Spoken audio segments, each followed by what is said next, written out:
there is a feeling most people cannot name.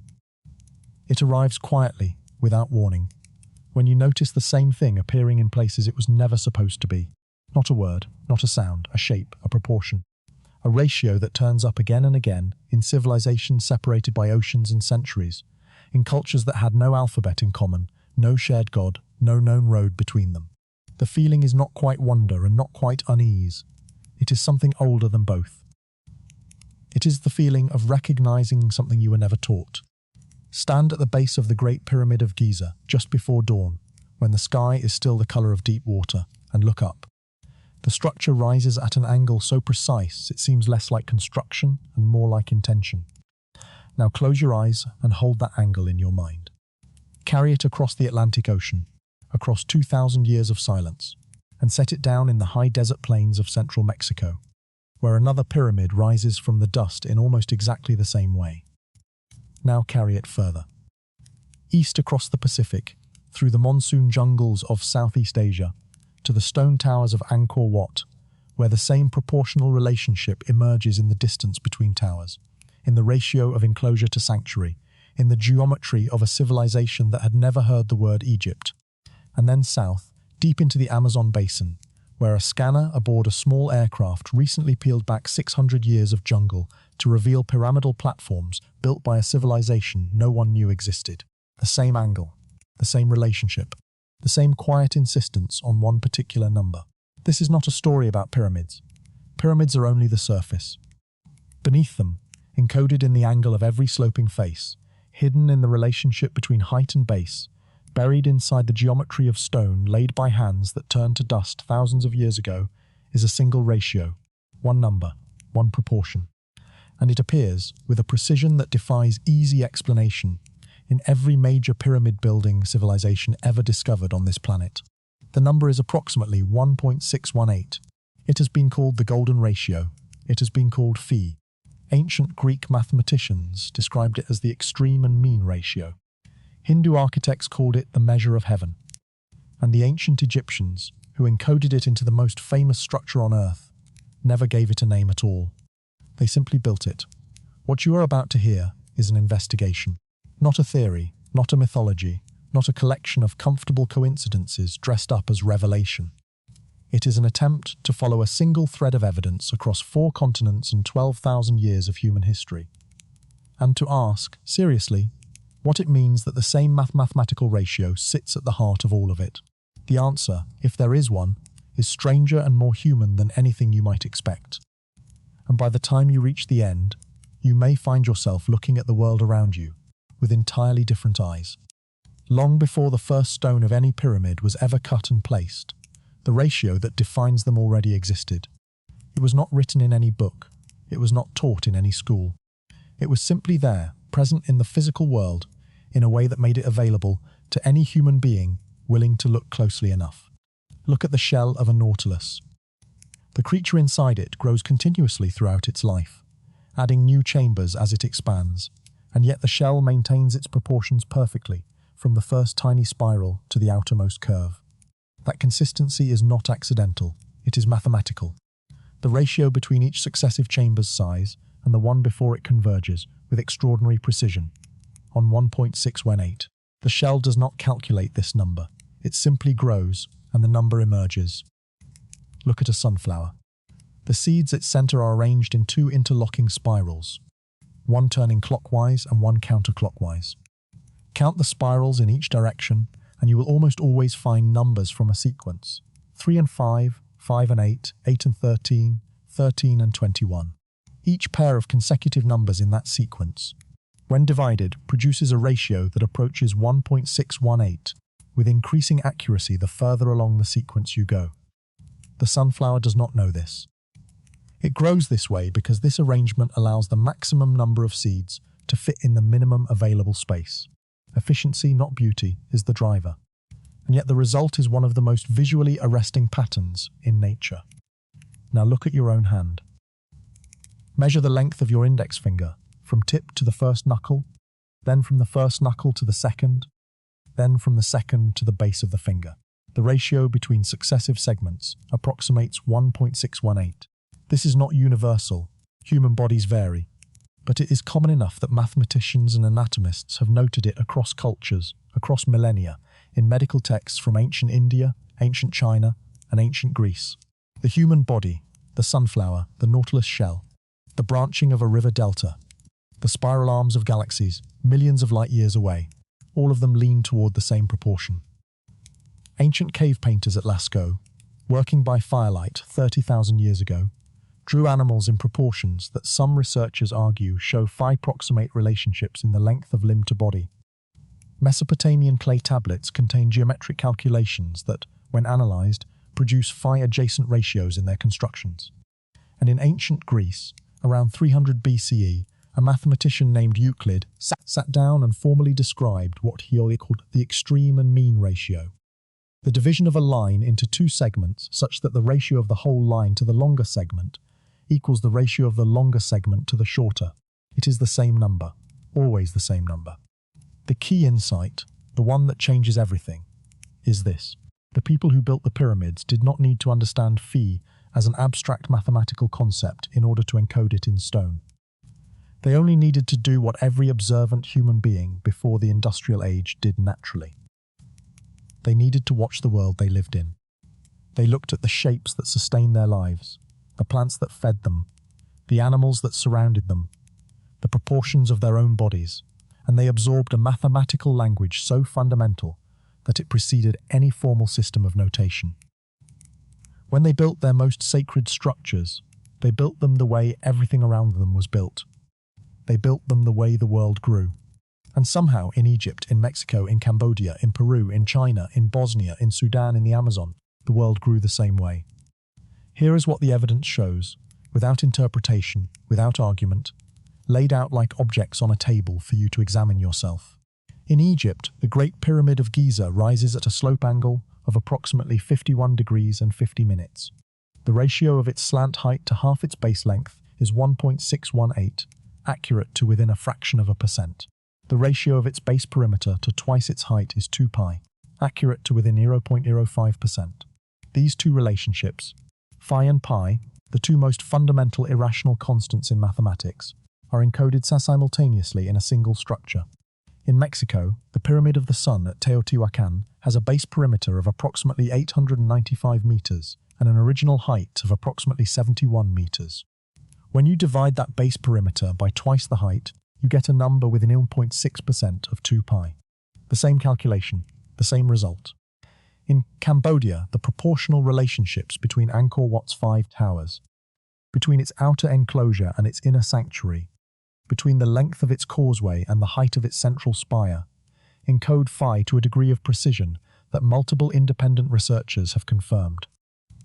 In Peru, the step levels of the Acapana Pyramid near Lake Titicaca show phi-proximate ratios in the relationship between successive terraces, almost as though the structure were a three-dimensional Fibonacci sequence made of stone.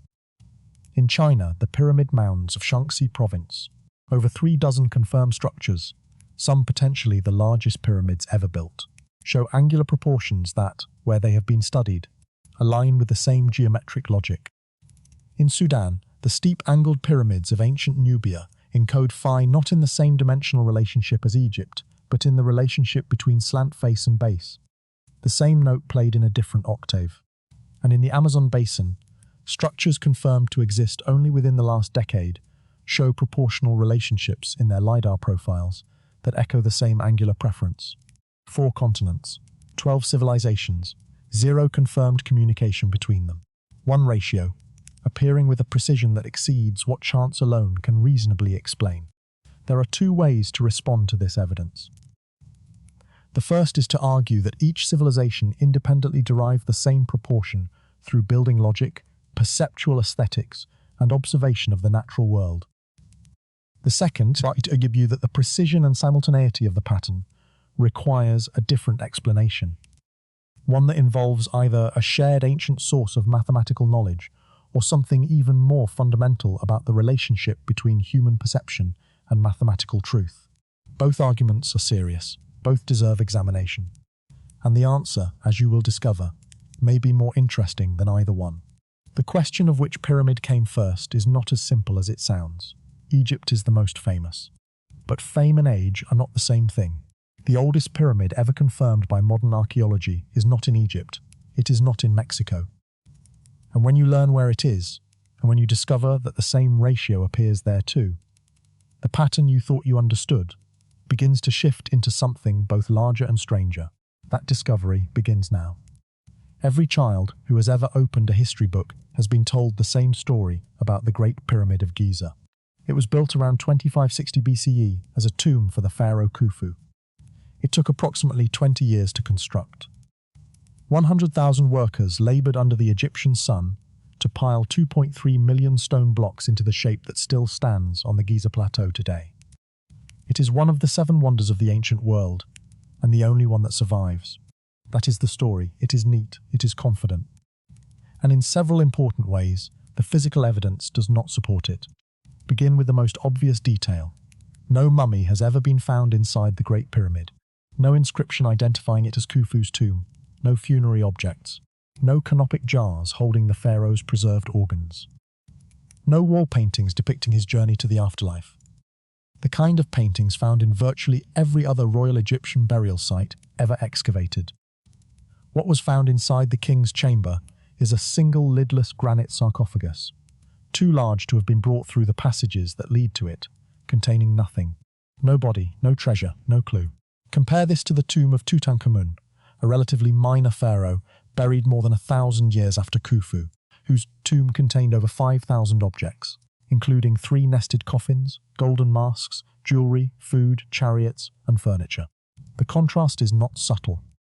If the Great Pyramid was built as a tomb, it is the most elaborately constructed and completely empty tomb in human history. The precision of its construction is no less puzzling.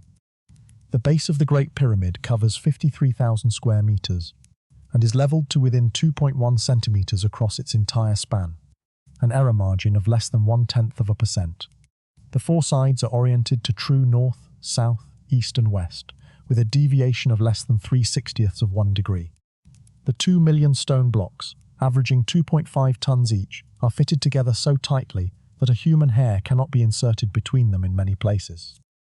Modern engineers, armed with GPS, laser levels and precision cutting tools, have studied these achievements and produced sober, peer-reviewed papers acknowledging that the methods used to achieve this accuracy are not fully understood.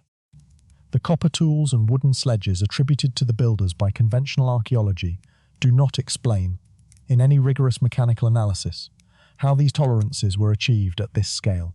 In 1994, an astronomer named Robert Bauval published a book called The Orion Mystery, in which he argued that the 3 pyramids of the Giza Plateau were not arranged randomly, but were positioned to mirror the 3 belt stars of the Orion constellation, and that the angle of the arrangement, combined with the precession of the Earth's axis, pointed not to 2560 BCE, but to approximately 10,500 BCE, when Orion's belt would have sat at its lowest point on the southern horizon, as seen from Giza.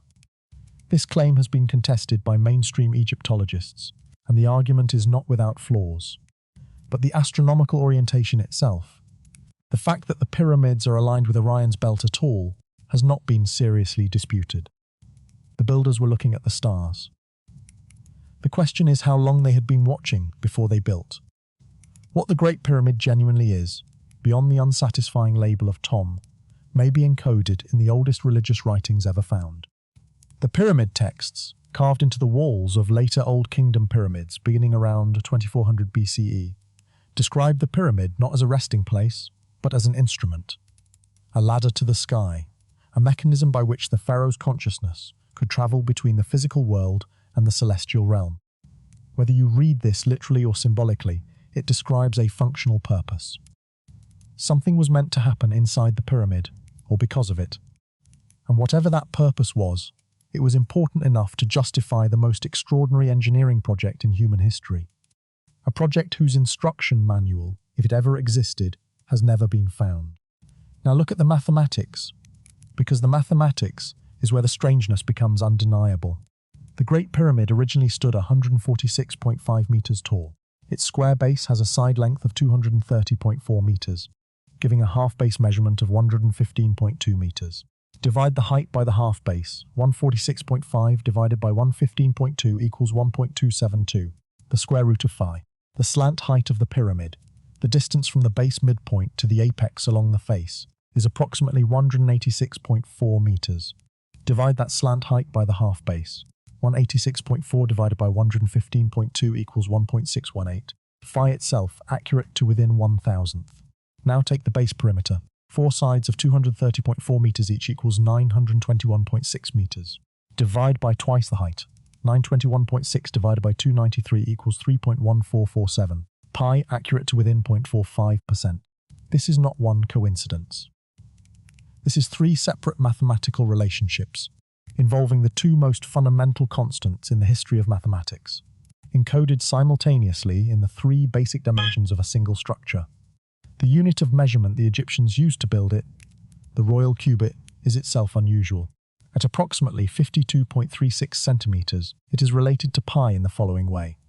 If you multiply 2 pi by the royal cubit, you get approximately 3.2918, and a circle with a diameter of 1 royal cubit has a circumference of approximately 1.6459 royal cubits, which is almost exactly 2 times 0.8229, and 0.8229 is the cosine of the pyramid's slope angle. These relationships are not the kind that emerge accidentally from casual construction. They suggest that the royal cubit itself was designed as a mathematical instrument, a unit that encoded the constants phi and pi within its very definition. If the measuring stick contains the ratio, then any building built with that measuring stick will contain it too. The question of whether the phi encoding in the Great Pyramid was intentional then becomes: who designed the cubit, when, and why? This is where the evidence takes its most haunting turn. The 2 primary surviving records of ancient Egyptian mathematics, the Rhine mathematical papyrus and Mosque the mathematical papyrus, both dating to roughly 1650 BCE, more than 900 years after the Great Pyramid was built, reveal a civilization capable of approximating pi, calculating the volume of a truncated pyramid, and working with what appear to be phi-related ratios in geometric constructions. But neither papyrus explicitly names phi. Neither explains the mathematical relationship encoded in the pyramids. The Old Kingdom Egyptians who built the great structures appear to have possessed mathematical knowledge that their own written records, centuries later, only partially reflect. It is as if the knowledge used to build the pyramids was already old by the time anyone wrote it down, and the writing captured only a fraction of it. The pyramid texts offer a phrase that has never been fully decoded by any scholar: the form of the thing that came before the form. Scholars disagree about what it refers to. But when you read it in the context of a structure that encodes the 2 most fundamental mathematical constants in the universe, built by a civilization that apparently did not formally name those constants, the phrase takes on a weight it may not have been intended to carry. The form that came before the form, the ratio that existed before the building. The number that was already there, waiting in the shell of a nautilus, in the spiral of a galaxy, in the proportions of a human hand, long before anyone in Egypt picked up a measuring stick. 7,000 miles away, across an ocean that no ancient Egyptian is known to have crossed, another civilization was building pyramids. They had a different language. They worshipped different gods. They used a different system of measurement. They did not know the word cubit. And when their calculations were finished, their pyramids encoded the same ratio. There is something important to notice about what the Egyptians did not leave behind. They were meticulous record keepers. Administrative papyri from the Old Kingdom document the distribution of beer rations to pyramid workers. Lists of materials, inventories of tools, records of labor assignments. These exist. What does not exist is any technical document explaining the mathematical principles behind the pyramid's design. No blueprint, no geometric proof, no written record of the decision to encode phi and pi simultaneously in the same structure. Some historians argue this absence is simply a matter of preservation, that such documents existed and were lost. But the silence is broader than that. The ancient Egyptians wrote on papyrus, on stone, on pottery, on wood, on walls. They described the construction of ships, temples, statues, and canals. The mathematics involved in those constructions is, in some cases, documented. The mathematics of the Great Pyramid is not. the greatest construction project in their history, and possibly in all of human history, left no written explanation of how it was done, or why it was designed the way it was.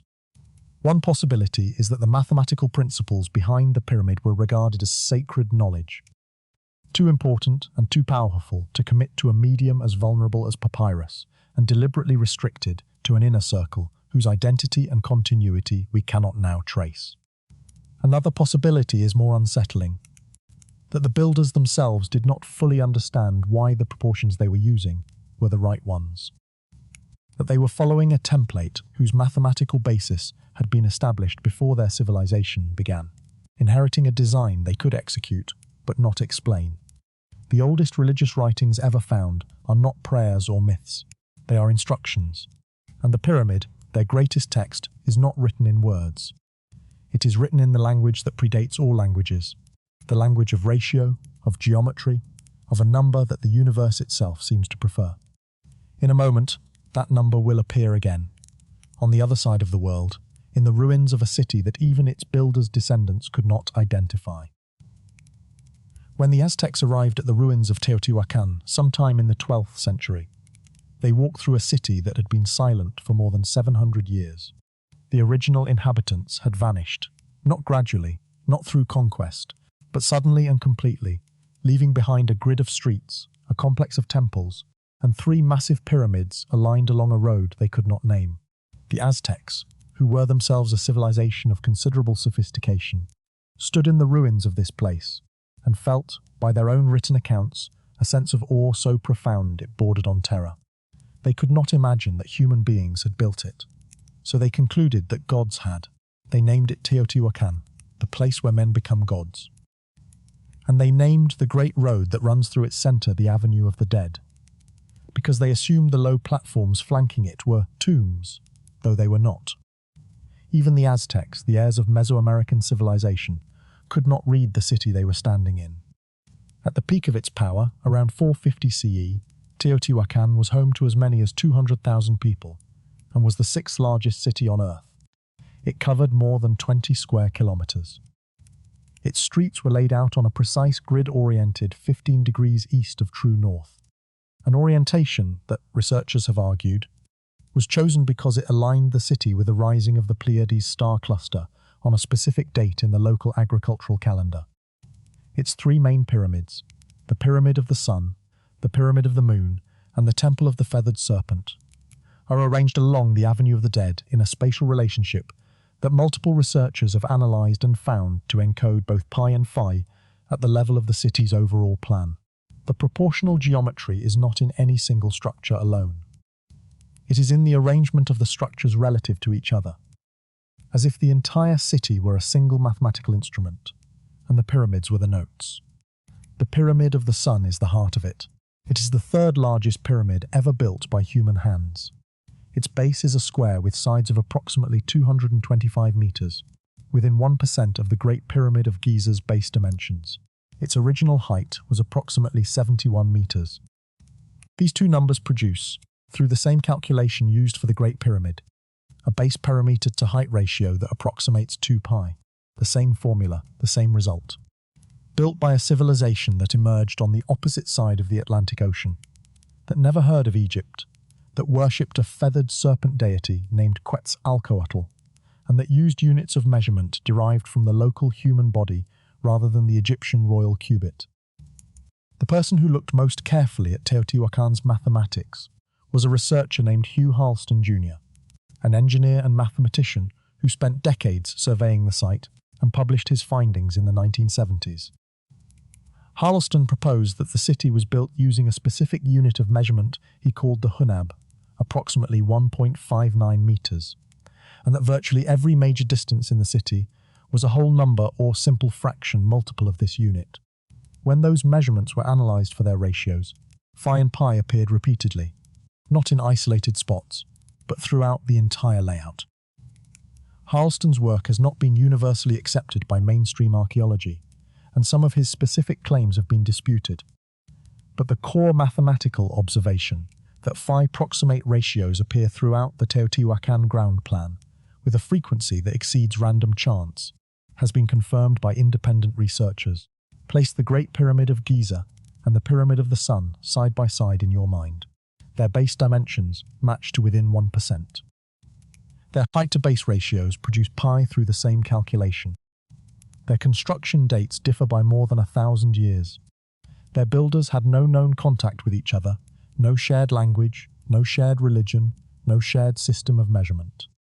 And yet the mathematics encoded in both structures converges odds on the same two fundamental constants. The odds of this occurring by chance deserve a moment of honest attention. The pyramid of the sun's dimensions could have taken any of an infinite number of possible values. The specific height and base combination required to produce a pi relationship is a narrow target. The probability that a randomly chosen pyramid shape would produce a base perimeter to height ratio accurate to within 1% of 2 pi is small. The probability that two randomly chosen pyramid shapes, built independently on opposite sides of the world, would both hit that same narrow target is smaller still. When researchers calculate the probability of this specific mathematical coincidence occurring by chance across multiple dimensions simultaneously, height to base, slant face to base, and perimeter to height, the resulting figure is, depending on the specific calculation, somewhere in the range of 1 in several 100,000. At some point, coincidence stops being a useful explanation. What replaces it is the harder question. There is one additional piece of evidence from Teotihuacán that deserves attention before leaving it behind. The entire city is aligned 15 degrees east of north, as noted above. This alignment is not random. It places the city in a precise astronomical relationship with the Pleiades, which pass through the zenith above the site on a date corresponding to the beginning of the agricultural year. The Pleiades were one of the most widely observed star clusters in the ancient world, tracked by astronomers in Egypt, Mesopotamia, India, China, and the Americas. Their heliacal rising, the date on which they first become visible at dawn after a period of invisibility, was used as a calendar marker by cultures around the world. The astronomical orientation of Teotihuacán, like the astronomical orientation of the Giza pyramids, suggests that the buildings were not merely ceremonial architecture, but instruments of observation, structures calibrated to the movement of the sky, with a precision that required centuries of accumulated knowledge to achieve. Move south and east from Teotihuacán through the jungle highlands of the Yucatan Peninsula, and you reach the ruins of a different civilization, related but distinct, older in some ways and newer in others, and possessed of an astronomical and mathematical knowledge so refined that modern scholars are still working to fully understand it. The Maya were not the builders of Teotihuacán, but they were neighbors in the broad mosaic of Mesoamerican civilization, and what they encoded in their own structures adds a dimension to the mystery that no Egyptian or Mexican pyramid alone can provide. The pyramid known as El Castillo, rising from the flat limestone plain of Chichen Itza, is one of the most precisely engineered structures ever built. It has 4 faces, each with a staircase of 91 steps. Multiply 4 by 91 and add the single platform at the top. You get 365, the number of days in a solar year. But the calendar is only the beginning. Twice each year, on the dates of the spring and autumn equinoxes, the afternoon sunset creates a pattern of light and shadow on the northern staircase that produces the visual illusion of a serpent descending from the pyramid's peak to the stone serpent head at the staircase base. This effect lasts approximately 34 minutes and requires a specific geometric relationship between the pyramid's shape, its latitude, and the angle of the sun on those precise dates. It is not an accident, it was engineered. The builders calculated the pyramid's geometry to produce a specific visual event on specific days of the year, which means they understood the relationship between geometry, latitude, and solar declination with a precision that most people do not associate with a pre-Columbian civilization. The Maya long count calendar, their system for tracking vast stretches of time, is itself a proportional marvel. Its cycles nest inside each other like Russian dolls. 20 days make a unal, 18 unals make a tun, 20 tons make a katun, 20 katuns make a baktun. The ratios between these cycles, particularly the relationship between the tun, 360 days, and the solar year, 365.25 days, encode astronomical precision in a structure that resembles, in its proportional logic, the Fibonacci sequence. The Maya understood that time, like space, was governed by ratios. And the ratio they returned to most often, in their architecture and their astronomy alike, was the one that appears in every sunflower, every nautilus shell, every ancient pyramid they built. An inscription found at Chichen Itza, translated by epigraphers in the 20th century, reads in one interpretation: "The measure of all things is the same measure." No one knows with certainty what the original carver intended. But in the context of a civilization that encoded phi in its temples, pi in its calendar, and the precession of the equinoxes in its astronomical records, the phrase carries a weight that goes far beyond accident. The Maya believed, at the deepest level of their intellectual tradition, that the universe was proportional, that everything in it related to everything else through the same underlying ratios. They built their pyramids as expressions of that belief. And their pyramids, like the ones in Egypt and Teotihuacán, express that belief in the same number. East of Mexico, across the Pacific, a third civilization was building its own monuments to the same proportional understanding. It called them by different names. It worshipped different gods. It used a different measuring system and a different cosmological framework. But when its builders finished their work and the stones settled into place, the ratio was there again, silent, precise, and waiting. Most people think of Angkor Wat as a temple. That is what it looks like. A vast stone complex rising from the Cambodian jungle, its 5 towers visible from miles away, its walls covered in bas-relief carvings that tell the stories of Hindu gods and Khmer kings. But the archaeoastronomer Eleanor Manica spent 12 years measuring every corridor, every doorway, every window, every carved panel in the entire complex, and what she found transformed how the site has been understood since her book was published in 1996. Angkor Wat is not decorated with a cosmological scheme. Angkor Wat is a cosmological scheme. The building itself, in its proportions and its measurements, is a 3-dimensional mathematical model of the Hindu universe. Manica's analysis revealed that the complex was built using a specific unit of measurement called the Khmer hat, approximately 43.545 centimeters, and that every significant distance in the temple, from the outer enclosure to the inner sanctuary, from the base of the main tower to its spire, from the causeway entrance to the first gallery wall, was a precise whole number multiple of this unit. More significantly, those whole number distances, when examined as ratios, encoded the astronomical cycles that governed Khmer religious and agricultural life. The distance from the western entrance causeway to the first gallery wall, in Khmer hats, represents the number of days in a solar year. The number of days in a lunar month appears in the axial dimensions of specific corridors. The 26,000-year cycle of Earth's axial precession, the slow wobble that changes which star sits at the celestial North Pole over vast stretches of time, is encoded in a ratio within the complex's overall ground plan. Manica found over 22 separate astronomical cycles encoded in the structure's dimensions, all expressed through ratios in the Khmer hat measurement system. Within that framework, phi appears repeatedly. The ratio between the outer enclosure and the inner gallery. The ratio of the tallest tower's height to the width of the terrace on which it stands. The proportional relationship between the 5 towers viewed from the western entrance. Their apparent heights, from that specific vantage point, follow a phi-proximate progression from the outermost towers to the central peak. These relationships were deliberate. The Khmer architects who built Angkor Wat, working in the 12th century CE under King Suryavarman II, were operating within a formal architectural tradition, the Hindu temple science of Vastu Shastra, that explicitly mandated phi-proximate proportions as the correct measure for sacred construction. The ratio was not discovered by the Khmer builders. It was handed to them by a tradition that was already ancient when their civilization was young. Angkor Wat faces west. Almost every other temple complex in the Hindu world faces east, toward the rising sun, toward birth, toward the beginning of cycles. The decision to face Angkor Wat west was deliberate and carries meaning within the Hindu cosmological framework. West is the direction of Vishnu, the deity to whom the temple is dedicated, but more broadly it is the direction of completion, of endings, of a cycle coming to its close. The largest religious structure ever built by human hands points toward the direction of endings. Whether this was an architectural coincidence or a cosmological statement, no one has fully determined. but paired with the mathematical precision of its encoding. The lunar cycles, the solar year, the precession of the equinoxes, the golden ratio. The orientation suggests a builder's intention that was larger than any single ruler's monument.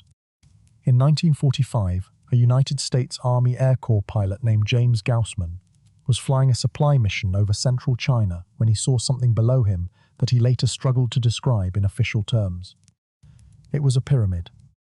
Not a hill shaped like a pyramid, not a natural formation that could be generously interpreted as pyramidal. A pyramid, white in colour, rising from the plains of Shanxi province to a height he estimated at several hundred metres. Gaussman was not an archaeologist, but he was a trained aerial observer, and what he described in his military report was, by any reading, a large man-made structure of pyramidal form. He filed his report. It was classified. And for decades, the official position of the Chinese government was that no such structure existed. The reality, as satellite imagery and eventually on-ground investigation confirmed, is that Shanxi province contains more than 38 confirmed pyramid-shaped burial mounds, some of them enormous. The largest, the Maoling Mausoleum, built for Emperor Wu of the Han dynasty around 87 BCE, rises approximately 47 metres and covers a base area of about 222,000 square metres.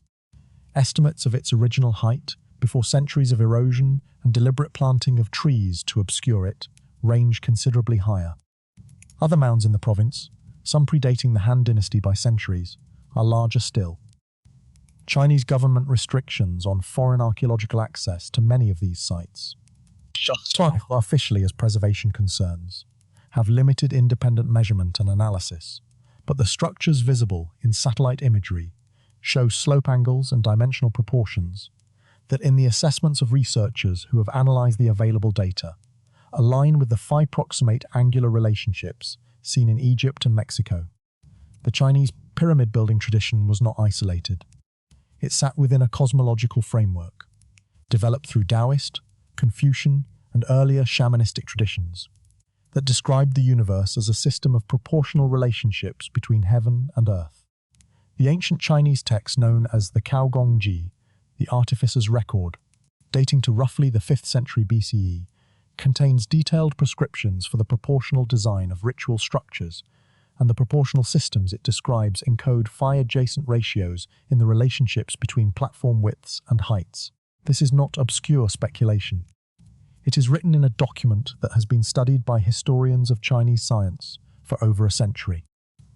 The philosophical framework behind the Chinese pyramids, like the Hindu framework behind Angkor Wat, and like the uncertain but suggestive cosmological framework behind the Giza pyramids, explicitly described certain proportional relationships as the mathematical basis of cosmic order. What Asia tells us that Egypt does not is this: the golden ratio was not an accidental byproduct of construction logic in the Eastern Pyramid tradition. It was an explicit philosophical commitment. Both the Hindu tradition, in texts like the Manasara and the Vast Shastra, and the Chinese cosmological tradition, in texts like the Caogongji, describe specific proportional systems for sacred construction. And those systems produce phi-proximate relationships in the resulting buildings. The Eastern builders did not need to rederive the ratio from first principles. They had texts. They had teachers. They had an unbroken tradition of architectural philosophy that carried the knowledge forward from one generation to the next, encoded in manuals of sacred building that survive to this day. The contrast with Egypt is illuminating. The Egyptian pyramid builders left no such manual. Their mathematical knowledge is inferred from the buildings themselves and from papyri that postdate the structures by centuries. The Eastern builders left explicit written traditions, and those written traditions, separated from the Egyptian tradition by thousands of miles and a theological chasm, arrive at the same portional prescription: build sacred structures according to the ratios of cosmic order, and the ratio of cosmic order is approximately 1.618. 3 civilizations, 3 different words for the same silence. Hindu architects called it the measure of heaven. Chinese cosmologists embedded it in the pattern beneath all patterns. Egyptian priests built it into the only medium that could carry it across time without decay. And the silence they all chose to fill with the same number is the silence of the question no tradition has ever fully answered. What exactly is the universe made of? And what is the right shape in which to honor it? To the south, in the oldest continent, civilizations that Western history has largely forgotten were building their own answers to that question. Their pyramids are steeper, stranger, and in some ways more mathematically interesting than anything discussed so far. And the story of how history forgot them is, in its own way, as instructive as the buildings themselves. There are more pyramids in Sudan than in Egypt. This is not a fringe claim or a marginal observation. It is a documented archaeological fact, available in any serious textbook on African archaeology, confirmed by satellite survey and ground investigation, verifiable by anyone who takes the time to look. The ancient kingdom of Kush, centered in what is now northern Sudan, built over 200 pyramidal structures across 3 major sites: Meroe, Nuri, and El Kuru. The Meroitic civilization that inherited Kush's tradition and continued building into the 4th century CE added dozens more.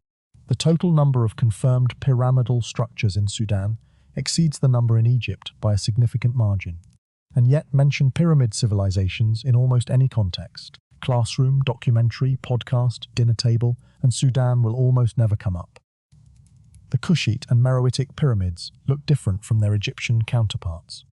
They are steeper, narrower, more sharply pointed, built at slope angles between 65 and 70 degrees, compared to the Great Pyramid's 51 degrees and 50 minutes. They are smaller in absolute terms. And they lack the overwhelming scale that has made the Giza pyramids the default image when the word pyramid is spoken in almost any language. But what they lack in size, they more than compensate for in mathematical interest. The steeper angle of the Nubian pyramids is not random variation on the Egyptian formula. It is a different encoding of the same underlying ratio. In the Great Pyramid, phi appears in the relationship between the slant height and the half base. In the Nubian pyramids, phi appears in a different dimensional relationship. The ratios between the height of the slant face and the base half length produces phi through a different geometric expression of the same fundamental constant. The Nubian builders were not copying Egypt. By the time the Kushite kingdom reached its pyramid building phase, around 700 BCE, the Old Kingdom Egypt that built Giza had been gone for nearly 2,000 years. The Nubian builders were working from a tradition that had absorbed and reinterpreted Egyptian influences over centuries. But the specific phi relationship in their pyramids is not the same formula as Egypt's. It is the same ratio arrived at through a different geometric path, like 2 poets writing different poems about the same truth. The history of why the Nubian pyramids are not better known is not a mystery of archaeology. It is a history of conquest and erasure. The kingdom of Kush was, at various points, more powerful than Egypt. Kushite pharaohs ruled Egypt itself during the 25th dynasty. The Meroitic civilization developed the first indigenous sub-Saharan writing system. Kushite astronomers tracked the heliacal rising of stars with a precision comparable to any contemporary civilization. And then Rome came, and later Islam, and later European colonialism, and the story that was told about Africa was rewritten to exclude the chapters that complicated the narrative. The pyramids were still there, the mathematics was still in them, but the story around them was lost, or rather, deliberately mislaid.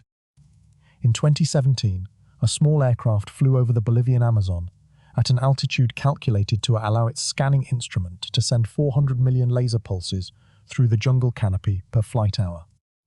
The instrument was a LiDAR scanner, light detection and ranging, a technology that measures distances by timing the return of laser pulses with extraordinary precision. When the pulses hit something solid beneath the canopy and bounced back, the instrument recorded the position. When they passed through gaps in the leaves and bounced back from the ground, it recorded that too.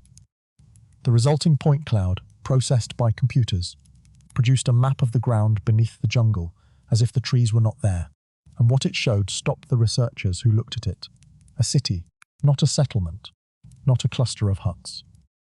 A city of what the analysis suggested was approximately 100,000 people, with roads, agricultural terraces, water management systems, and at the centre of it all, rising above the surrounding urban grid, step pyramids, ceremonial platforms of worked earth and stone, built in the proportional style of Andean civilization, but in a location, the lowland Amazon, where no civilization of that scale had been suspected to exist.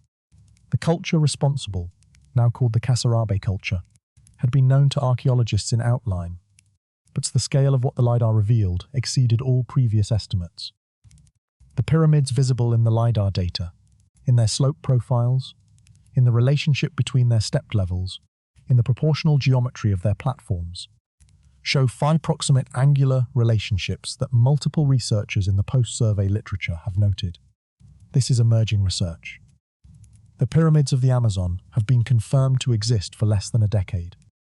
Detailed metrological analysis of the kind that has been done for Giza or Teotihuacán has not yet been completed for most of these structures. The story is not finished. But this is precisely what makes it compelling in a way that the Great Pyramid, for all its majesty, no longer is. The Amazon pyramid tradition is a discovery happening in real time. The pattern that was already established across 4 continents is now extending into a 5th context. And the pattern, even in its earliest confirmed manifestations, looks familiar. In 2023, a LiDAR survey in Ecuador revealed what researchers described as the oldest confirmed urban settlement in the Amazon basin, a site of the Upano culture, dating to roughly 500 BCE, featuring a network of ceremonial platform mounds arranged along straight causeways in a spatial layout that in its proportional relationships echoes the encoded city planning found at Teotihuacán. The archaeologist Stefan Rostein, who led the research team, described the settlement as comparable in planning sophistication to ancient Rome. The comparison is instructive. Rome was not a primitive place, and neither, the evidence now suggests, was the pre-Columbian Amazon. High in the Andes, at an elevation where the air is thin enough to make breathing an effort and the light is hard and clear, the Moshi civilization built a pyramid from scratch materials that makes the Great Pyramid seem almost modest in its ambition. The Huaca del Sol, the Pyramid of the Sun, near the modern city of Trujillo on the Peruvian coast, was constructed from approximately 140 million adobe bricks, each one formed by hand, dried in the sun, and placed individually by workers operating in organized groups whose names were sometimes stamped into the bricks themselves as a form of labor tracking. The pyramid was built around 100 CE, give or take a few decades, by a civilization that had no writing system and no wheel. 140 million hand-formed bricks. The logistics of that undertaking, the clay extraction, the forming, the drying, the transport, the placement, represents a coordinated human effort on a scale that is difficult to fully imagine. The Huaca del Sol's dimensional proportions, analyzed in the ratio between its multiple step levels, encode phi-proximate relationships in each successive terrace.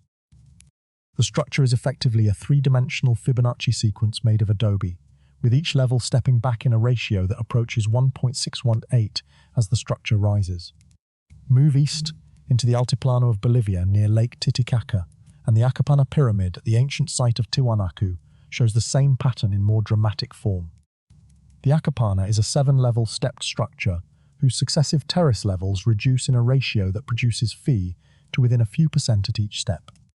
The Tiwanaku civilization that built it, flourishing between roughly 500 and 1000 CE, was one of the most sophisticated pre-Columbian cultures in South America, and it was surrounded by agriculture. Specifically, it was surrounded by quinoa, the high-altitude grain, whose seeds pack themselves into Fibonacci spiral arrangements to achieve maximum density. The Andean builders lived their entire lives in visual relationship with Fibonacci geometry. They watched it in their food. They built it into their monuments. This is perhaps the most grounded and human explanation available for any strand of the pyramid mystery.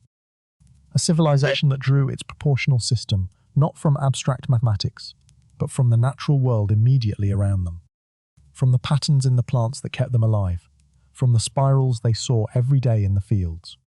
They were not copying Egypt. They were not transmitting knowledge from a lost civilization. They were reading the book that was always open in front of them, the book written in the growth of every living thing, and they built what they read there. The remarkable thing is not that they arrived at the same ratio as Egypt. The remarkable thing is that nature, the teacher they were studying, gave them the same answer it gave every other civilization that looked closely enough to learn. In 2005, a man named Semir Osmanagic stood on a hillside outside the Bosnian town of Visoko and announced to the world that he had found the largest pyramid on Earth. The hill was called Visočica, and it rose approximately 220 meters above the valley floor. Osmo Nagic, a Bosnian-American businessman with an intense personal interest in ancient history, argued that the hill's strikingly regular faces, four slopes oriented roughly to the cardinal directions, were not the work of geological forces but of human hands. If he was right, the structure dwarfed the Great Pyramid of Giza by nearly 60 meters, and its age, based on preliminary analyses of organic material found in tunnel systems beneath the hill, would make it the oldest pyramid ever built, by thousands of years.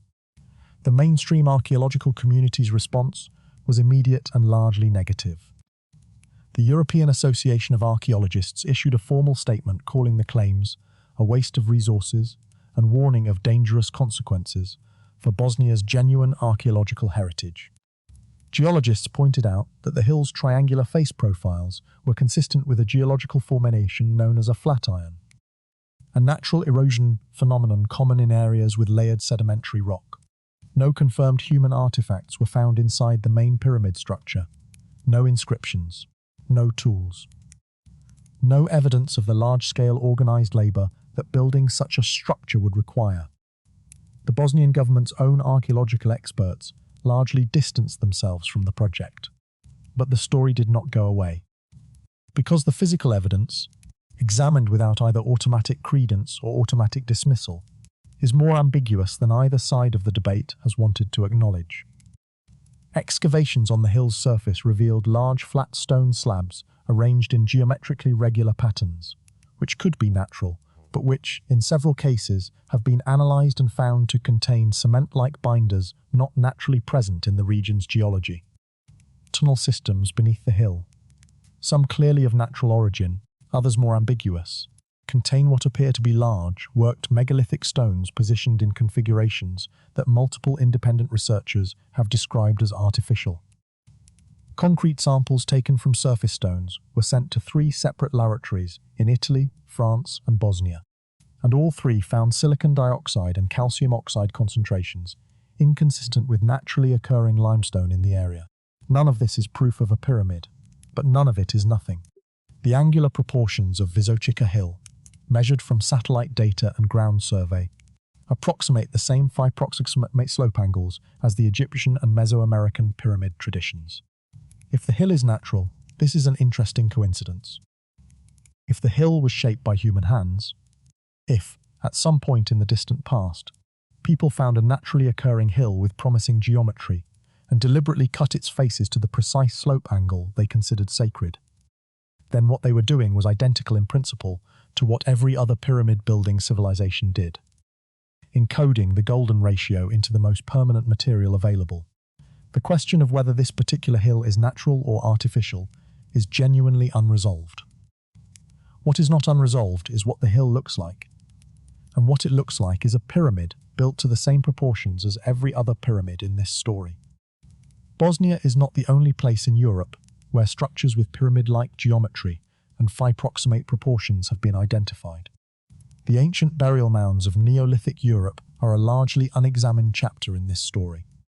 Silbury Hill in Wiltshire, England, the largest man-made mound in prehistoric Europe, built approximately 4,400 years ago, is a stepped cone rising 40 meters, and its proportional relationship between height and base approximates the same ratio found in the Andean Huacas. The passage tombs of Ireland's Boyne Valley, including Newgrange, older than Stonehenge, older than the Egyptian pyramids, are covered mounds with passage tomb architecture whose dimensional proportions, in the relationship between the mound height and its base diameter, produce approximate ratios to within a few percent. The megalithic builders of Atlantic Europe were not, as far as anyone can determine, in contact with the pyramid-building civilizations of Egypt, Mexico, or Asia. They were farmers and fishermen living along the western edge of a continent that at the time was among the most remote habitable places on Earth. In the Italian Alps, geologist Vincenzo de Michele has documented several mountain peaks with 4-sided profiles and specific slope angles that he argues are too regular to be fully explained by natural erosion. He has not claimed they are man-made pyramids. He is a geologist and his work is careful. But he has noted that the angles fall within the phi-proximate range found in known pyramid structures, and that some of them were regarded as sacred sites by pre-Roman Alpine cultures. And in the Canary Islands, the step pyramidal platforms built by the Guanche, the indigenous people of the islands, now essentially extinct, of uncertain origin and with no known written language, show slope profiles and dimensional proportions almost identical to those of the Mesoamerican step pyramids, despite being separated from Mexico by the full width of the Atlantic Ocean. The question that all of this raises is not whether Europe has pyramids in the technical sense. It probably does not, or at least not in the same tradition as Egypt or Mexico. The question is why, when human beings across an enormous range of cultures and geographies attempted to build structures that felt, to them, most appropriately sacred, structures that tried to reach from the earth toward the sky, from the human toward the divine, they so consistently arrived at the same shape and the same proportions. Was this convergent aesthetic intuition? Was it structural engineering logic? Was it a shared mathematical philosophy, with deeper roots than any individual civilization? Or was it something about the shape of the human mind, about the way human perception processes proportion and space, that made this specific ratio feel, in every language and every landscape, most like home? Across multiple pyramid sites, carbon dating has produced results that sit uncomfortably outside the conventional archaeological timeline. The anomalies have not been hidden. They appear in peer-reviewed literature, but they have been set aside, sometimes with explanations and sometimes with notable silence. In 2011, a team from the Institute of Physics at the University of Silesia in Krakow, Poland, analysed organic samples taken from the tunnel system beneath the Bosnian pyramid complex.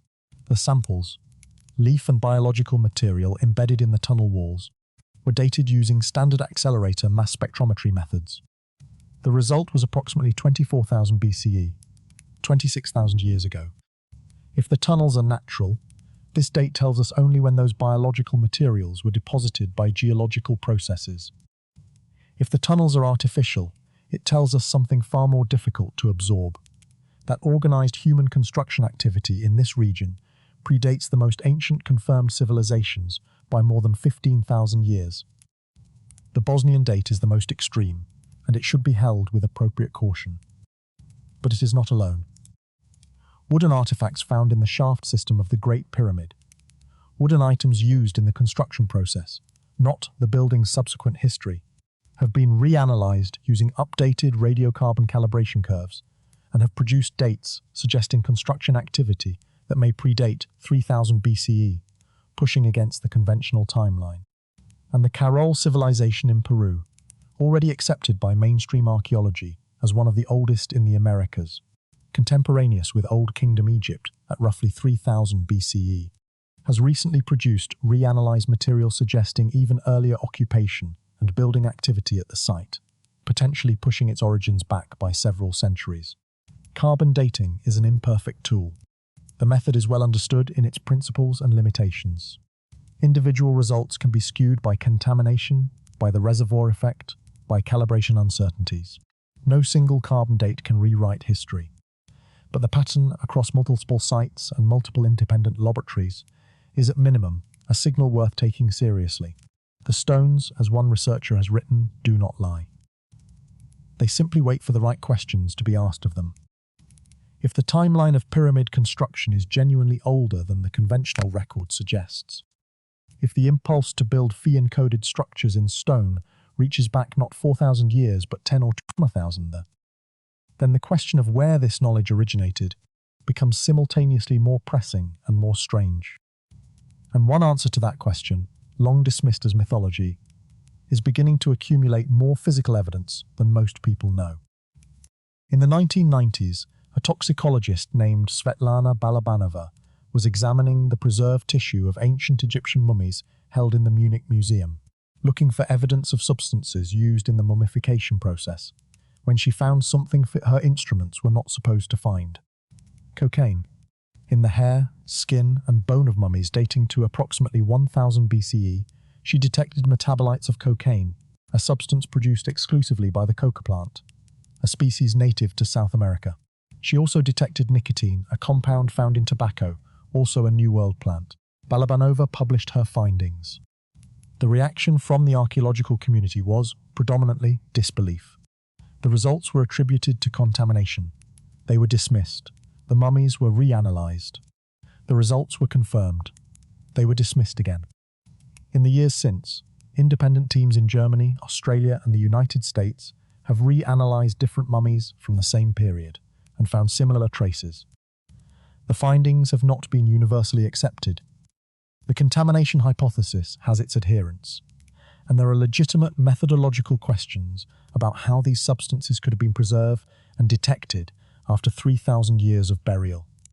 But the evidence has not been refuted. It sits in the scientific literature, unresolved, an anomaly that the conventional picture of the ancient world cannot comfortably accommodate. If it is real, if ancient Egyptians were consuming substances derived from South American plants in 1000 BCE, then someone was crossing the Atlantic almost 2,500 years before Columbus. The question of whether that person was bringing trade goods, or knowledge, or both, is one that archaeologists have been reluctant to ask. The diffusionist theory of pyramid origins proposes that all major pyramid building traditions, Egyptian, Mesoamerican, Khmer, Chinese, Andean, Nubian, ultimately derive from a single prehistoric source, a civilization that possessed advanced mathematical and architectural knowledge and transmitted it, through routes we do not fully understand, to the cultures we can now identify in the historical record. This theory was once a respectable mainstream position in anthropology.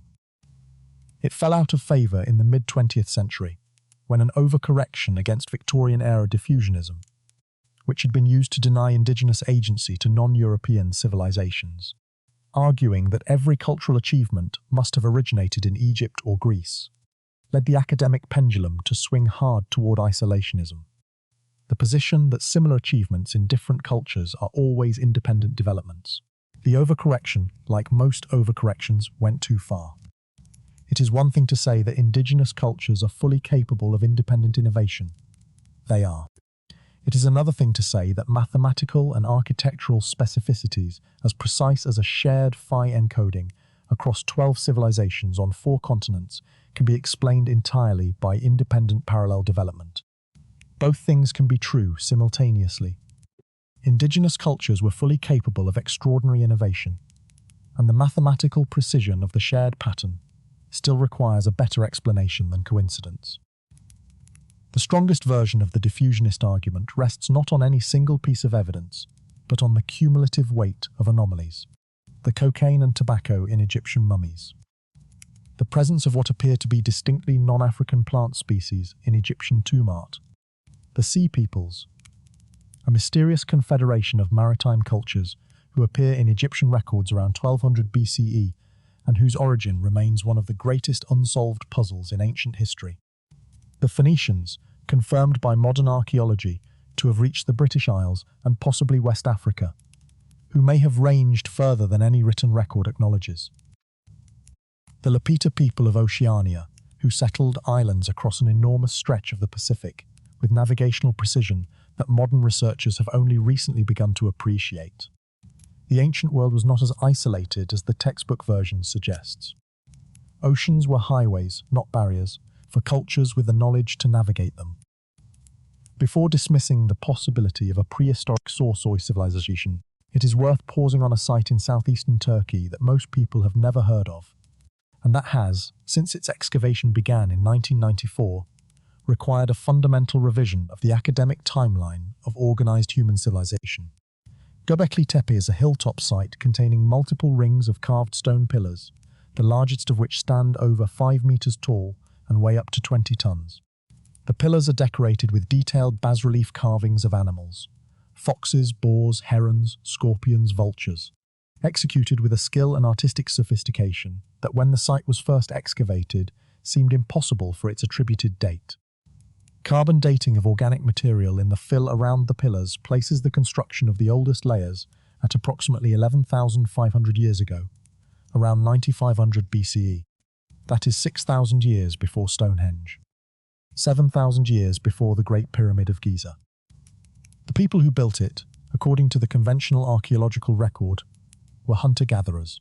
They had no cities, no agriculture, no writing, and no formal social organization beyond small mobile bands. Hunter-gatherers do not typically organize the quarrying, transport, shaping, and precise placement of 20-ton carved stone pillars into geometrically regular arrangements aligned with astronomical features. The effort required to build Göbekli Tepe is, by any reasonable estimate, comparable to or greater than the effort required to build Stonehenge, which was built by settled agricultural societies with generations of accumulated social organization. The conventional explanation that mobile hunter-gatherers somehow spontaneously organized into a large coordinated workforce to build a sophisticated ritual complex and then abandoned the practice requires assumptions about prehistoric social organization that most researchers find deeply uncomfortable. The astronomical dimension deepens the puzzle. Recent analysis by astrophysicist Martin Sweatman and statistician Dimitrios Tsikritsis, published in the peer-reviewed journal Mediterranean Archaeology and Archaeometry, argued that the animal carvings at Göbekli Tepe represent star constellations, and that specific carved pillars record the date of a catastrophic cosmic event approximately 12,900 years ago. This date corresponds to the Younger Dryas boundary, the point in time when a sudden and dramatic global climate cooling event began, lasting approximately 1,200 years.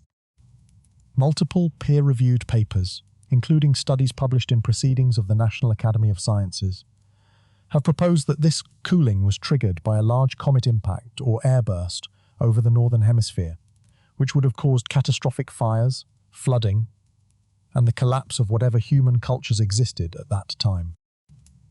If Göbekli Tepe's builders were recording the event that destroyed the civilization that preceded them, the implications for what that preceding civilization might have been are extraordinary. None of this proves the existence of a lost advanced civilization. Archaeological proof requires physical evidence, structures, artifacts, inscriptions, and a civilization submerged by rising sea levels or destroyed by fire and flood leaves very little behind on land. But the accumulating body of evidence, Göbekli Tepe's impossible sophistication, the Younger Dryas boundary event, the cocaine in Egyptian mummies, the trans-oceanic navigational achievements of cultures from the Phoenicians to the Lapita people, and the precise mathematical encoding in pyramids on 4 continents suggests that the story of human civilization before 4000 BCE is much more complex than the current textbook allows. The honest and rigorous counter-argument deserves full presentation because it is powerful and because this investigation has no interest in pretending otherwise. The mainstream archaeological position is that the pyramid form appears independently across cultures, because it is the inevitable product of human engineering logic applied to large-scale stone construction. A triangular or pyramidal form is the most structurally stable configuration available to builders without access to reinforced materials.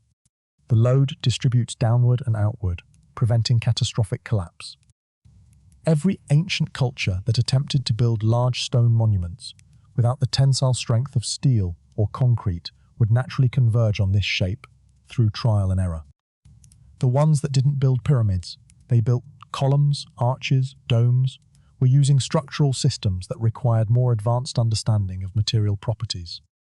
The pyramid is the shape you get when you stack stone as high as it will go without falling down.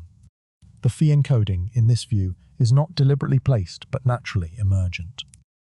When you build a structure by stacking courses of stone, reducing the base dimensions of each course as you go, the ratio between successive course sizes that feels most visually harmonious and most structurally stable to an experienced builder converges on phi proximate values. The builders did not calculate phi. They built what felt right. And what felt right, because it was structurally stable, and because the human visual system finds it most pleasing, happened to be phi. On this account, the shared ratio is not a mystery at all. It is an expected consequence of universal engineering logic and universal human perceptual aesthetics. This argument is genuinely compelling. For many individual pyramid sites, it is probably entirely sufficient. A mosh builder in Peru, stacking adobe bricks by hand, would naturally reduce each successive course at a rate that felt balanced and stable, and that rate would tend toward phi for exactly the reasons described. There is nothing mysterious about this. It is the same reason that spiral staircases, Gothic arches, and countless works of folk architecture across cultures show phi-proximate proportions without any explicit mathematical knowledge. The problem is the precision, not approximate phi accurate to within fractions of a percent, across multiple independent dimensions of the same structure simultaneously. The Great Pyramid encodes phi in the slant height to half base ratio, pi in the perimeter to height ratio, and the square root of phi in the height to half base ratio. All three relationships present simultaneously in the same three basic measurements. The probability that a structure designed purely by eye for structural stability would hit all three of these narrow mathematical targets simultaneously by chance is not well explained by the emergent geometry hypothesis. It is not impossible, but it is the kind of improbability that in any other field of inquiry would prompt a search for a non-random explanation. There is an experiment that researchers have conducted in dozens of countries, with subjects ranging from university students in Tokyo to subsistence farmers in rural Mali, from elderly women in Brazil to young children in Greenland. The subjects are shown a series of rectangles of varying proportions, some very wide and flat, some very tall and narrow, some closer to square, and asked to point to the one they find most pleasing, most comfortable, most naturally right. The results are remarkably consistent across cultures, ages, educational backgrounds, and levels of exposure to Western art and architecture. The preferred rectangle is almost always the one whose proportions approximate 1.618 to 1. The golden rectangle. The preference is not taught. It is not culturally transmitted. It is present in people who have never seen a painting, never entered a building designed by a professional architect, never read a word about mathematics. It is, in the technical language of perceptual psychology, a cross-cultural universal. The neurological basis for this preference has been investigated with increasing sophistication as brain imaging technology has advanced. The human visual cortex, the network of brain regions responsible for processing what the eyes see, has itself been found to be organized according to phi-proximate spatial relationships. The ratio between the sizes of processing regions in the primary and secondary visual cortex, the ratio between the spatial frequencies that different cortical columns respond to most efficiently, the proportional relationship between the foveal and peripheral visual fields. These are not exactly phi, but they are phi-proximate in ways that multiple neurologists and vision scientists have noted in published research.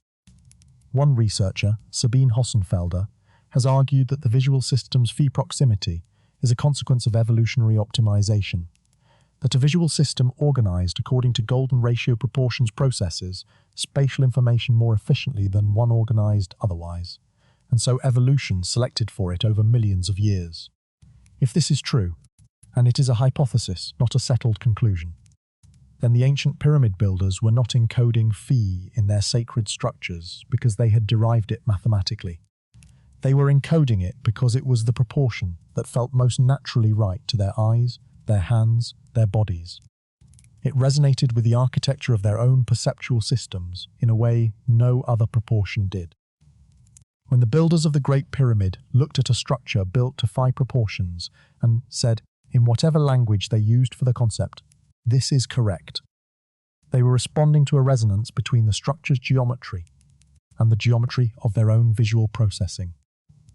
They were, without knowing it, building something shaped like the inside of the mind that was looking at it. The ancient traditions that most explicitly articulated the philosophy of sacred geometry did so in terms that, from a modern neurological perspective, are more accurate than their authors could have known. The Hindu tradition of Vastu Shastra, a body of architectural knowledge whose roots extend back to at least 1500 BCE and possibly much earlier, describes the proportions of sacred buildings not as aesthetic preferences, but as correspondences. The building should mirror the proportions of the cosmos, because the human being who enters a correctly proportioned space will feel themselves in harmony with the cosmos. The discomfort felt in badly proportioned spaces, and the sense of rightness felt in well-proportioned ones, is described in Vastu Shastra not as subjective experience, but as a measurable effect, a physical consequence of alignment or misalignment between the space's proportions and the natural proportions of consciousness. From a modern cognitive science perspective, this is not as mystical as it sounds. Environmental psychology, the study of how physical spaces affect human mental states, has consistently found that people report lower stress, higher concentration, and greater emotional well-being in spaces built to phi-proximate proportions than in spaces built to arbitrary or square proportions. These findings have been replicated in hospital design studies, in workplace productivity research, and in controlled laboratory experiments, where subjects spend measured time in rooms of different proportional configurations. The Vastu Shastra architects were not wrong. They were describing, in the philosophical language available to them, a real psychophysiological effect that modern science has since confirmed through different methods. The Islamic tradition of muqarnas, the intricate honeycomb-like geometric ceilings found in mosques from Cordoba to Isfahan, encodes phi in the tessellation patterns that tile the ceiling surface. Islamic geometric art, developed from roughly the 9th century CE onward, was understood by its practitioners not as decoration but as a form of meditation in visual form, a way of perceiving the mathematical structure of divine creation through sustained attention to geometric pattern. The scholars who designed these patterns were working with explicit knowledge of the golden ratio, phi being a well-known constant in the Islamic mathematical tradition, which had preserved and extended Greek mathematics through the centuries when it was otherwise lost to Europe. The ceiling of the Alhambra Palace in Granada, built in the 14th century, contains phi proportions woven into geometric patterns of such complexity that they were not fully analysed by Western mathematicians until the 20th century.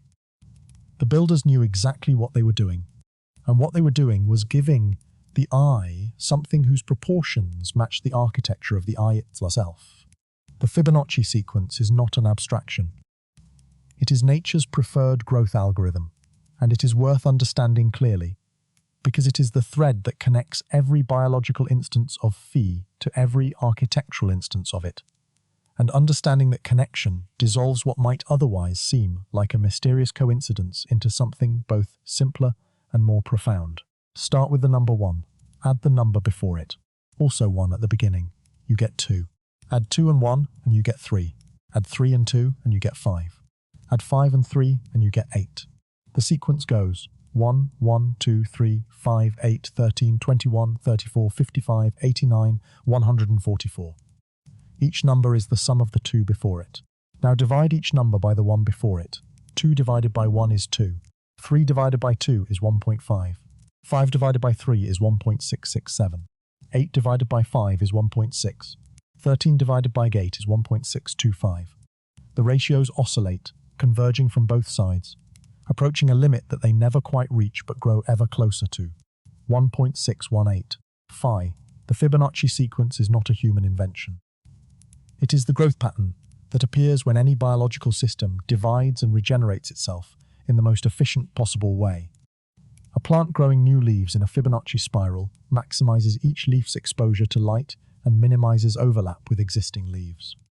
A flower arranging its seeds in Fibonacci spirals packs the maximum number of seeds into the minimum surface area.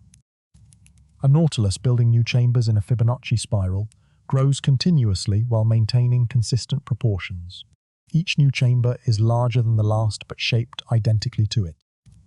Evolution did not design any of these organisms with an instruction to follow the Fibonacci sequence. The Fibonacci sequence emerged as the optimal solution to each organism's growth problem, and because the problem was similar in each case, the optimal solution was the same. The ancient builders who lived in intimate relationship with the natural world, who grew sunflowers and watched shells, and observed the branching of trees and the spiraling of rivers, were immersed in Fibonacci geometry from birth. They did not need to discover phi through mathematical derivation. They were surrounded by it.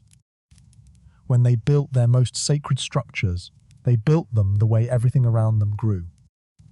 Not because they were consciously applying a mathematical formula, because they were unconsciously reflecting a proportion so deeply embedded in their experience of the natural world that it felt, to them, like the shape of truth itself.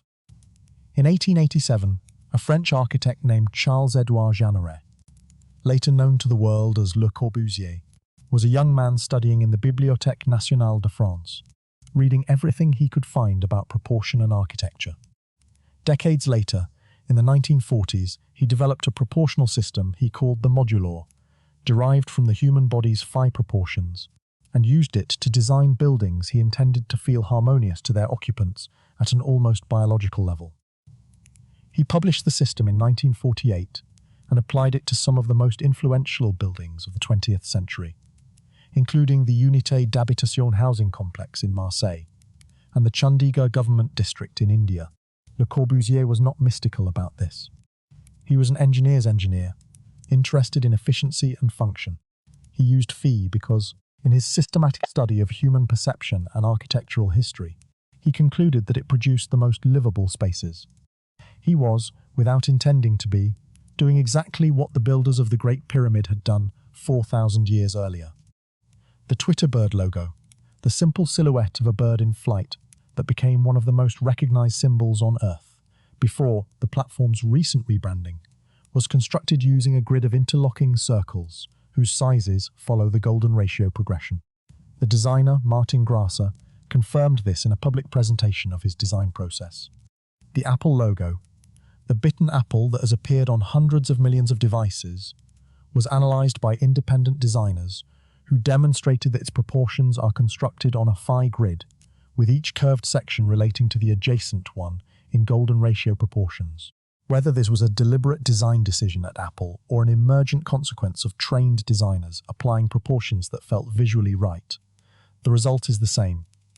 The most commercially successful technology brand in history chose, consciously or unconsciously, to represent itself with a shape built on the same ratio that the ancient Egyptians encoded in their pyramids.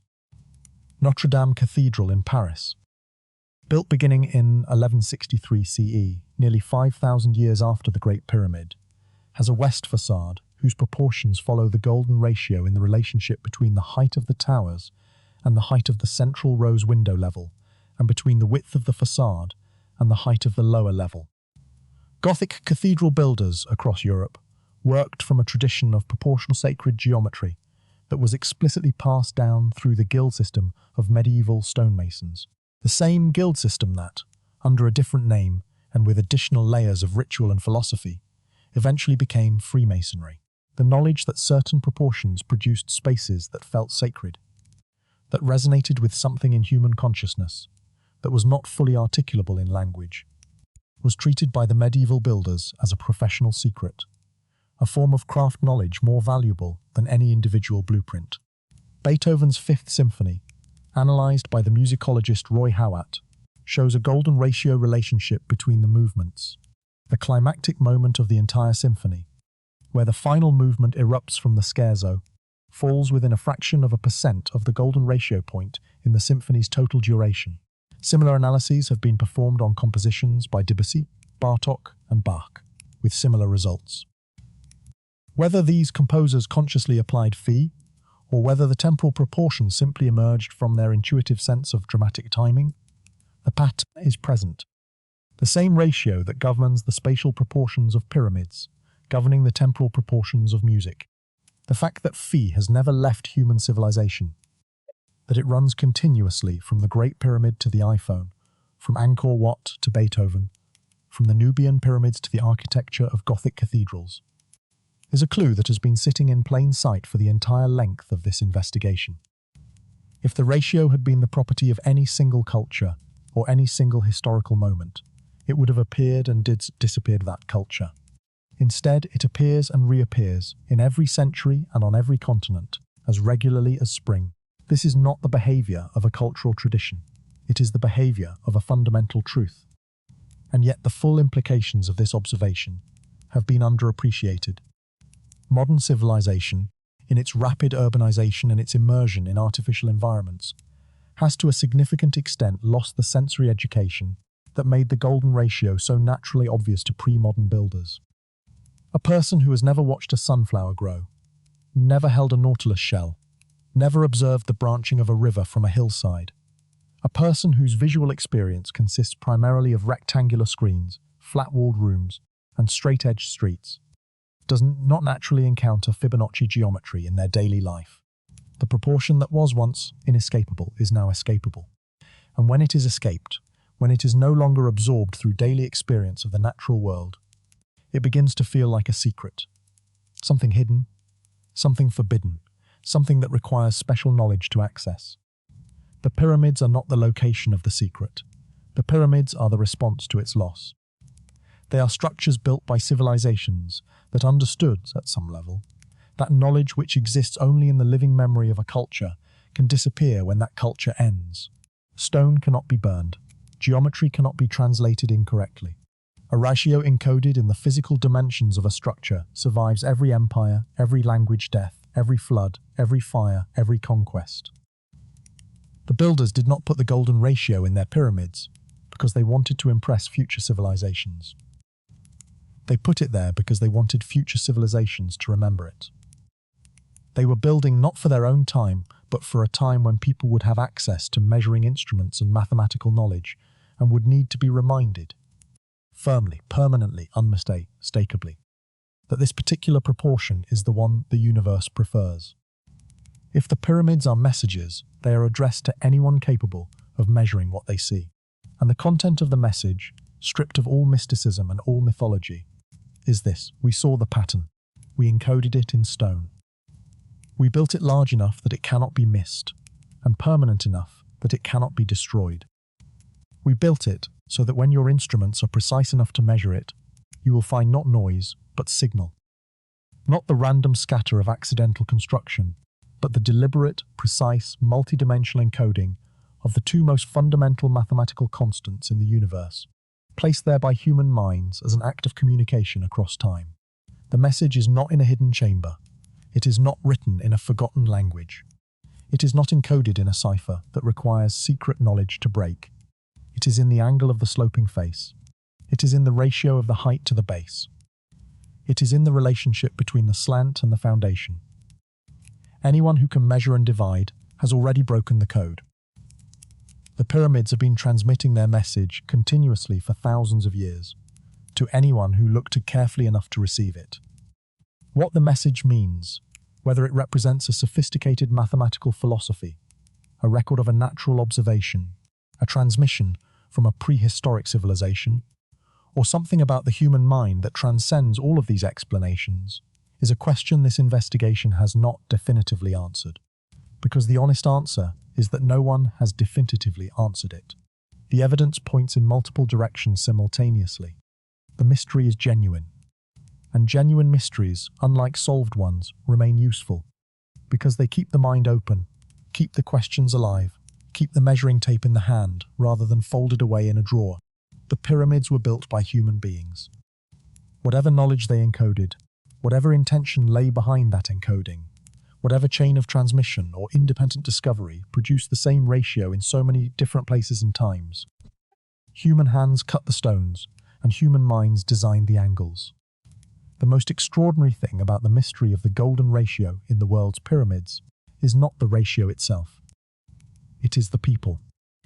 The sheer number of separate human beings, in separate centuries and separate continents, who looked at the world they lived in and saw, in its patterns, something worth building into stone, something worth preserving, something they wanted other human beings, people they would never meet, in futures they could not imagine, to know.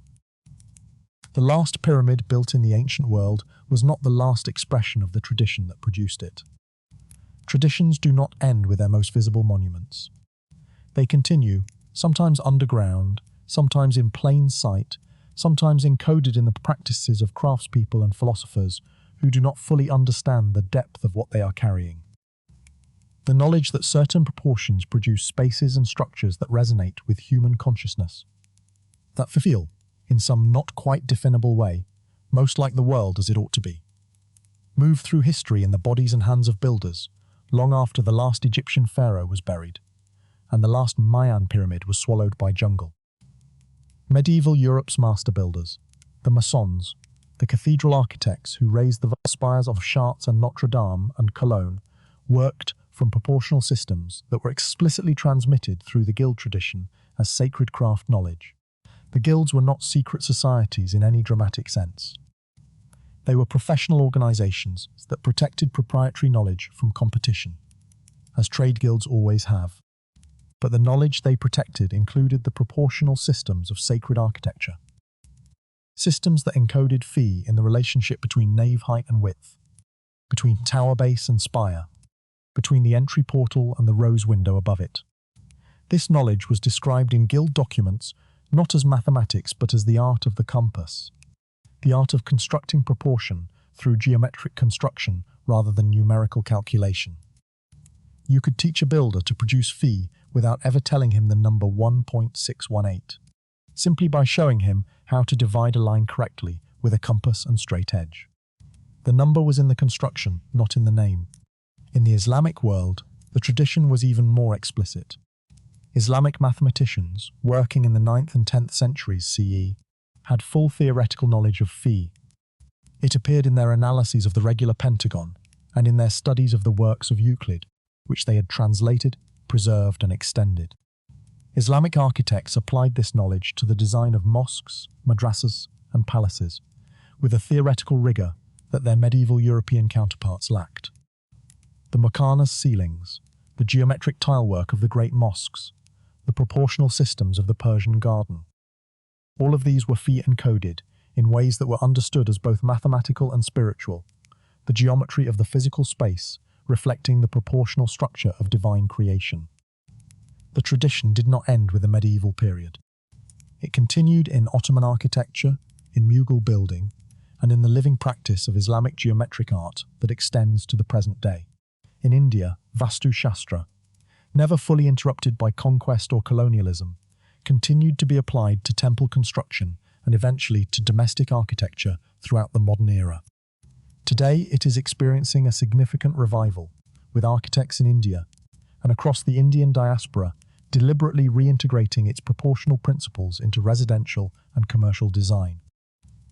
The Khmer architectural tradition of Cambodia, which had been partially disrupted by the Khmer Rouge genocide of the 1970s, has been painstakingly reconstructed by scholars and living craftspeople. A new temple construction in Cambodia today applies the same proportional principles that governed Angkor Wat's design in the 12th century. The tradition was nearly extinguished. It survived. In the early 21st century, something interesting began to happen across multiple scientific disciplines simultaneously. Researchers in environmental psychology, neuroscience, architecture, computational design, and medicine began to independently rediscover something that ancient builders had known for millennia, that phi-encoded environments produce measurably different effects on human beings than arbitrarily proportioned ones.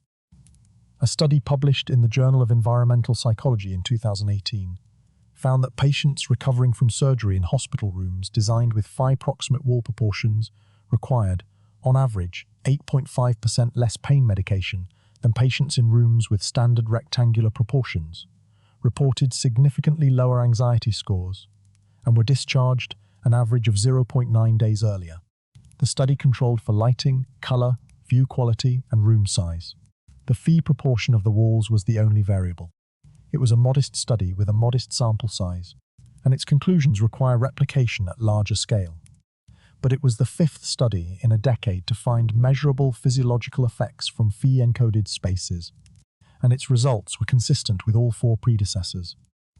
In computational neuroscience, researchers at Stanford and MIT have found that neural network architectures in which successive layer sizes follow a Fibonacci progression, meaning the ratio between adjacent layers approaches phi, show faster convergence to optimal performance and better generalization to new data than networks with arbitrary or uniform layer size relationships. The improvement is not massive, but it is consistent and reproducible. A silicon-based artificial nervous system, designed by 21st century engineers, performs better when its proportional architecture mirrors the Fibonacci sequence. The same sequence that is embedded in the branching of neurons in the biological brain. The same sequence that appears in the step levels of the Acapana pyramid in Bolivia. The same sequence that the builders of that pyramid may have learned by watching quinoa grow. In medicine, plastic surgeons and maxillofacial reconstruction specialists use phi-proportioned guidelines for facial reconstruction. Guidelines derived from research showing that faces whose features fall within phi-proximate proportional relationships are consistently rated as healthier, more trustworthy, and more attractive across all cultures studied, including cultures with no exposure to Western aesthetic traditions. Orthopedic implant designers have found that bone screws and joint replacement components designed with phi-proximate thread and surface proportions integrate more successfully with surrounding tissue than components with arbitrary proportions. The body, it appears, prefers to be repaired in its own proportional language. The pyramids have been standing long enough to watch civilizations rise and fall beneath them. They have been present for the emergence and collapse of the Roman Empire, for the Black Death, for the Renaissance, for the Industrial Revolution, for the invention of the digital computer. They have watched every technology that was supposed to finally explain them come and go without fully doing so. And they will still be standing when our own civilizations has passed through whatever transformation awaits it. There is something in this durability that is worth sitting with. The builders chose stone not because it was convenient, but because it was permanent. Wood rots, papyrus burns, even metal corrodes over sufficient time. But a correctly constructed stone structure, built to the proportional tolerances that the golden ratio demands, can stand for a geological age. The builders knew this. They chose this. Whatever they had to say, they built it into a medium that would outlast every language, every religion, every empire.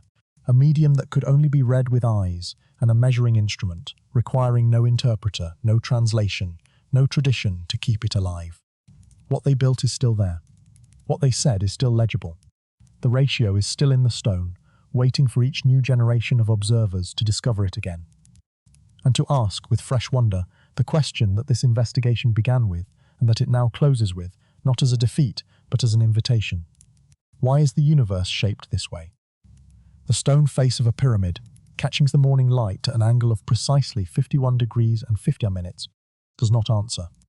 It simply faces the sky, as it has for 4,500 years, holding in its geometry a ratio that appears in the spire of a galaxy, and in the proportions of a human hand, and in the arrangement of seeds in a sunflower, and in the architecture of the visual cortex, and in the steps of a Bolivian pyramid, and in the proportions of a temple in Cambodia, and in the shadow of a serpent descending a staircase in the Yucatan twice a year. On the equinoxes, when the sun stands precisely where the Maya calculated it would stand, and the light falls precisely where the mathematics said it would fall. There is a name for the feeling you get when you see the same shape in places it has no business appearing. It is not quite wonder. It is not quite unease. It is the feeling of recognizing something you were never taught. It is the feeling of the universe looking back at you through its own mathematics. And the people who built the pyramids, whoever they were, wherever they came from, however they arrived at the number they encoded in stone, felt it too, deeply enough to move mountains, permanently enough to build them, faithfully enough to send the feeling forward through time, sealed in geometry, addressed to anyone who would take the time to measure what they saw. The message was never hidden. It was only waiting for someone to look.